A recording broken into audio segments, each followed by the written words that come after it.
És força estrany fer una xerrada l'autor i l'il·lustrador o la il·lustradora perquè normalment no es coneixen. Les Bruixes va ser una trilogia que vaig escriure fa molts anys. Parlava de dones que tenien poders, però eren dones, eren noies, eren nenes i eren màgiques. El personatge del Víctor era divertit, l'aventura cap a fer la ruta del comte Dràcula era molt divertida, els personatges que hi havia a la història eren divertits. Com ho faré? Pensant, vaig dir, a veure, què m'agradava a mi quan tenia 10 anys, 11... Clar, a mi m'agradava aprendre històries també amb els còmics.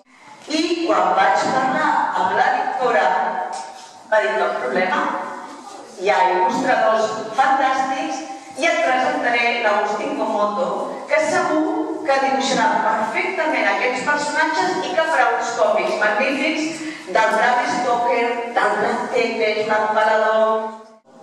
El Víctor té amics, el Víctor té amors, el Víctor té germans una mica peculiars, té un germà friqui, té una germana ocupa, el Víctor va a l'escola, el Víctor té molta imaginació i el Víctor en aquesta obra fa teatre.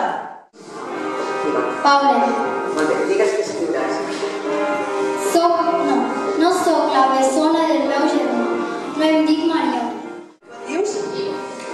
Ivo. Què escriuràs? Podria ser japonès i viure dins un còmic.